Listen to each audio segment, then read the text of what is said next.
Assalamualaikum warahmatullahi wabarakatuh. Halo teman-teman, kami dari kelompok 3 Ekonomi Syariah 6D akan mempresentasikan tentang ekonomi politik neoklasik, di mana dosen pengampu kami yakni Pak Hadi Ma'ruf. Anggota kelompok 3 yang akan mempresentasikannya yakni yang pertama Dinda Ayu Ramadhani NIM akhir 153, Lailatul Khomayaroh NIM akhir 177, Susi Rahayu NIM akhir 178, dan Nur Famia NIM akhir 183. Selamat menonton.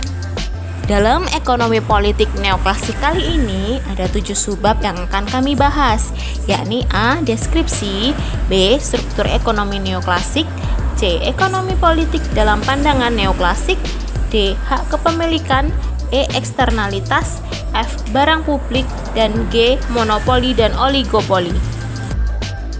A. Deskripsi. Deskripsi menjelaskan tentang periode waktu yang diawali sejak diterbitkannya Inquiry into the Nature and Cause of the Wealth of Nation atau biasa disingkat Wealth of Nation pada tahun 1776 sampai sekarang telah berjalan selama 200 tahun. Sekalipun banyak unsur dari pemikiran awal Smith yang tetap dianut serupa sampai sekarang, namun ilmu ekonomi neoklasik bukanlah sekedar teori modern dari ekonomi politik klasik. Bahkan pendekatan neoklasik lahir pada dekade 1870, yaitu bertepatan dengan bangkitnya aliran marginalis dalam ilmu ekonomi. Analisis marginalis mengusik teori nilai yang didasarkan pada intensitas dari perasaan atau teori kegunaan subjektif dan teori aliran marginalis yang mengembangkan kalkulus sebagai konseptual dan metode logis. Muncul aliran baru, dari situ muncul aliran baru yang disebut dengan aliran neoklasik yang berhasil menggeser teori nilai tenaga kerja dan mengganti dengan teori nilai berbasis subjektif dan membuat ide produk marginal dan permintaan akhir. B. Struktur ekonomi neoklasik. Selanjutnya, subbab kedua akan menjelaskan tentang struktur ekonomi neoklasik. Ide utama dalam pemikiran neoklasik adalah konsep pilihan yang dibatasi atau constrained choice. Konsep ini memandang individu sebagai pelaku yang membuat pilihan atau orang yang harus memilih dari beberapa alternatif tindakan berdasarkan pandangan atau imajinasi sendiri tentang apa dampak dari tiap-tiap alternatif itu sendiri bagi dirinya sendiri. Para ekonom dididik dalam tradisi neoklasik mengasumsikan bahwa kepuasan yang tertinggi di dalam memenuhi kebutuhannya adalah dengan mencapai level kepuasan yang tertinggi untuk memenuhi kebutuhannya sehari-hari, sehingga tingkat kebahagiaan yang tertinggi dapat dicapai sesuai dengan sumber daya yang tersedia bagi kita.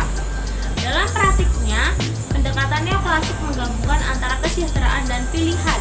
Semakin besar kisaran pilihan yang tersedia, semakin besar level kesejahteraan bagi dirinya yang bisa dicapai. Jika keadaan lain tidak berubah, maka keberadaan pasar akan memperbesar pilihan yang tersedia, sementara alokasi non-pasar akan menghambat jenis pilihan yang tersedia. Ekonomi memandang pasar sebagai institusi yang memungkinkan terbentuknya peluang yang semaksimal mungkin untuk pertukaran secara bebas, sehingga kemungkinan terwujudnya efisiensi seluas-luasnya akan tercapai. C. Ekonomi politik dalam pandangan neoklasik. Selanjutnya yaitu ekonomi politik dalam pendekatan neoklasik. Menurut pandangan neoklasik, ekonomi dipandang sebagai proses di mana orang berusaha memaksimumkan atau memaksimalkan pemenuhan terhadap kebutuhan berdasarkan sumber daya yang ada. Dan cara pandang dari pendekatan neoklasik menghasilkan dua cara agenda politik. Yang pertama yaitu agenda politik yang berusaha untuk mengamankan atau mempertahankan sistem hak kepemilikan agar transaksi bisa terjadi secara sukarela. Dan yang kedua yaitu agenda politik yang terkait dengan yang tidak ikut mengadakan kontrak tapi terpengaruh oleh kontrak atau transaksi itu. Dan ekonomi politik berdasarkan neoklasik adalah sama dengan mempertimbangkan masalah kegagalan pasar, karena pendekatan neoklasik sebenarnya tidak membutuhkan politik dan lebih menekankan kepada ekonominya. Politik baru diperlukan jikalau ekonominya sedang gagal. D. Hak kepemilikan. Selanjutnya yaitu hak kepemilikan, sebuah sistem pertukaran yang dilakukan individu-individu untuk memenuhi kepentingan pribadinya. Baru bisa berjalan atau dilakukan jika individu-individu itu memahami hak kepemilikan apa yang ia miliki dan memahami bagaimana menggunakannya properti tersebut.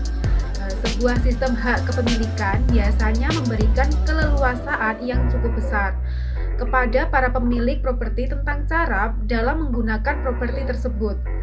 Misalnya untuk kapital yang berbentuk properti finansial, pemilik biasanya diperbolehkan untuk menginvestigasikan, menyembunyikan atau menggunakan untuk konsumsi dan sebagainya.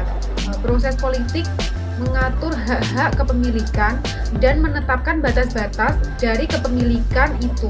Ada dua teori yang telah mengemukakan dua pandangan yang berbeda terhadap masalah sifat politik dari hak kepemilikan, yaitu yang pertama teori aliran positivis adalah semua hak tercipta lewat sistem politik, dan yang kedua yaitu hak kepemilikan tidak bersifat, yaitu statis, merujuk pada sebuah kondisi di mana awal yang menjadi syarat bagi terjadinya hubungan pertukaran.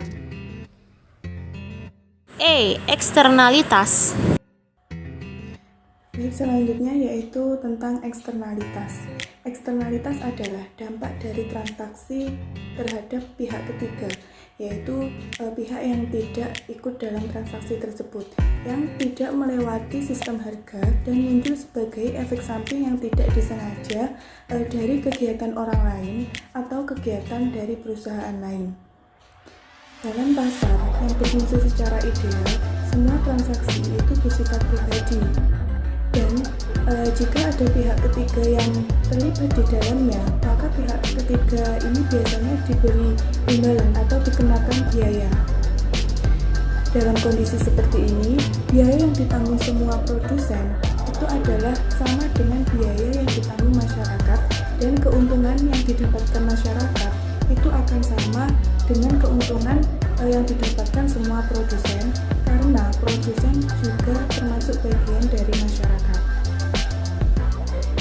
Nah, eksternalitas itu sebaiknya tidak terjadi.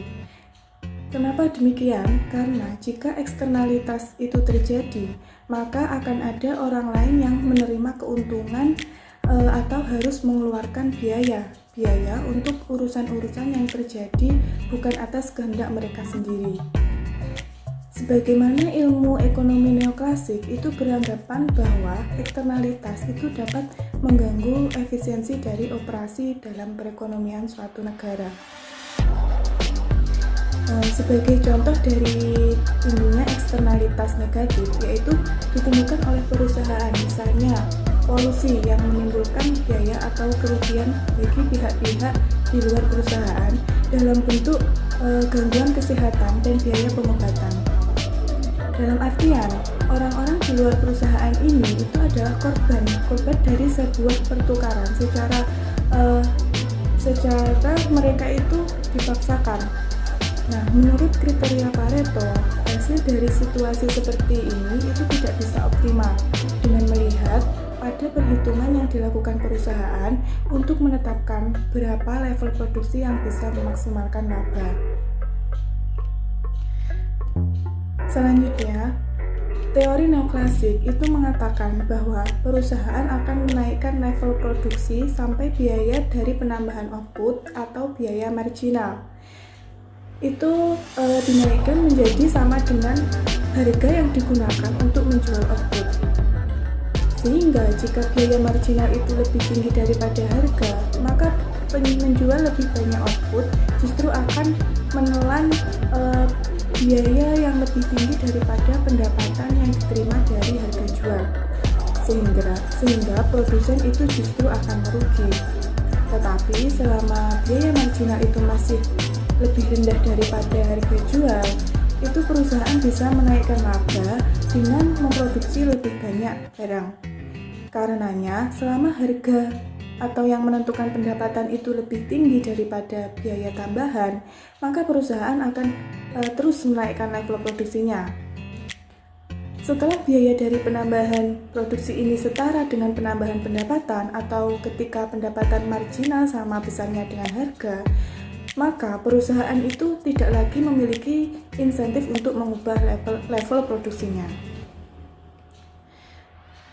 Nah, jika harga produk sudah dipatok atau given dan diasumsikan bahwa return yang didapatkan itu mengalami penurunan sepanjang waktu atau diminishing return, itu barulah kita dapat melihat dengan mudah bagaimana eksternalitas itu menghasilkan level produksi yang tidak efisien.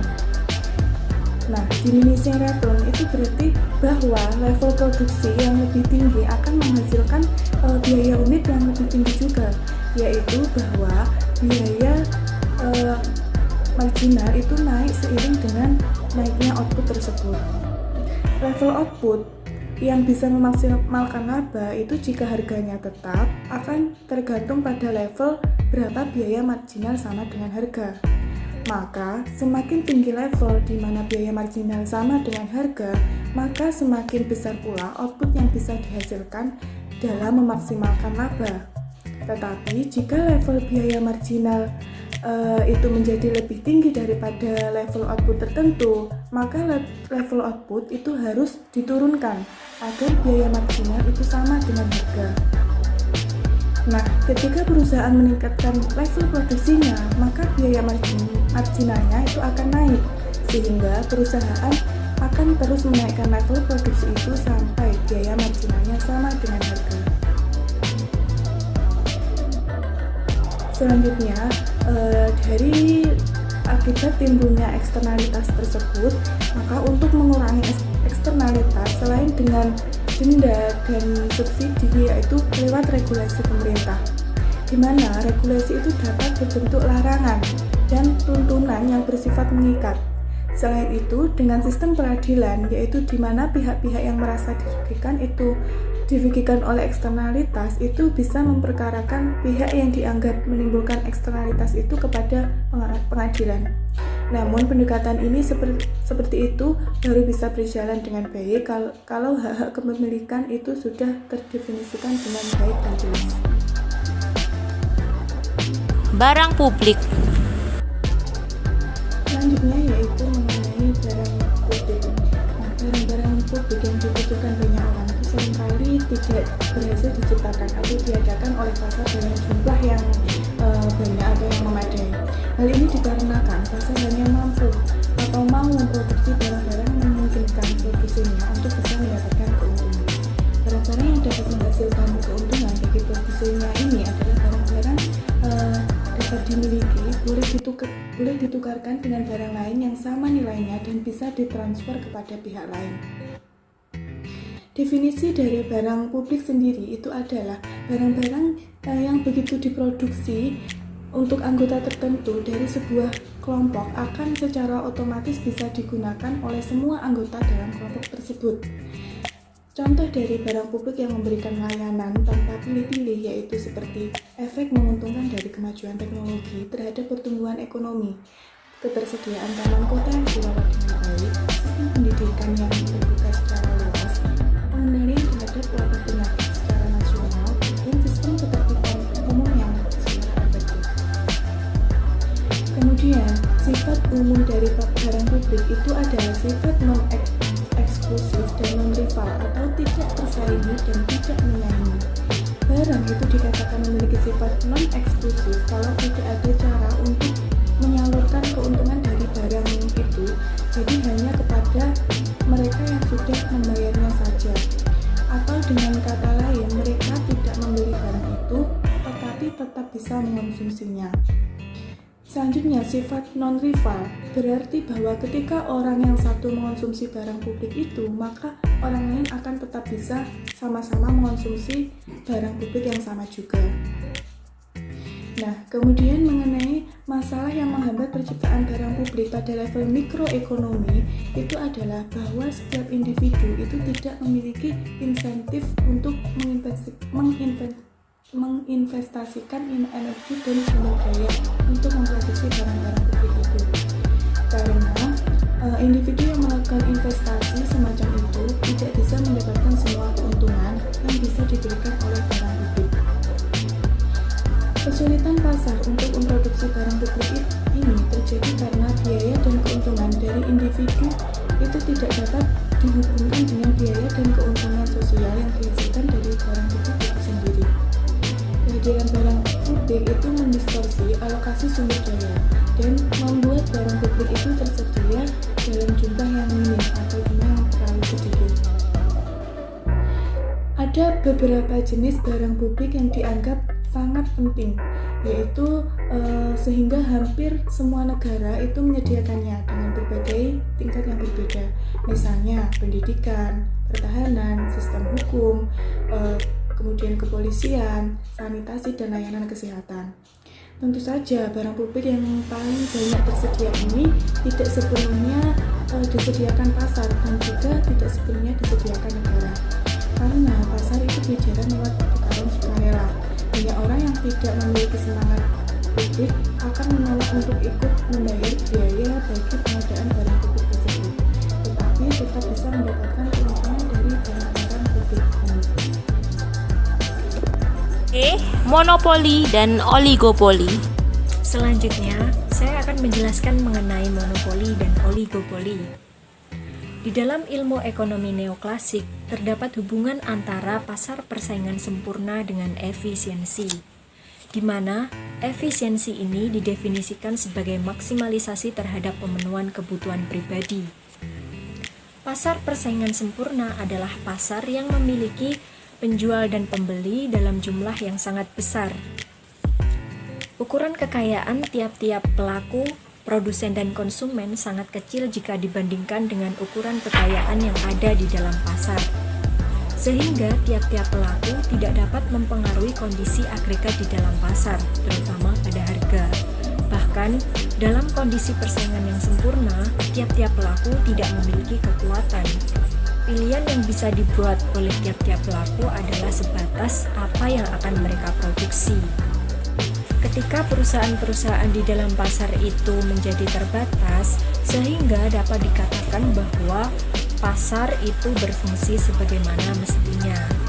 Menurut Lindblom pada 1977 mengajukan sanggahan bahwa perekonomian industrial tidak sesuai dengan deskripsi tentang pasar persaingan yang sempurna. Sekalipun kondisi yang menyimpang dari pasar dengan persaingan sempurna dapat dikelompokkan menjadi banyak kategori analitis untuk membandingkan pasar yang persaingannya sempurna dengan dua bentuk penyimpangan yang paling ekstrim, yaitu monopoli dan oligopoli.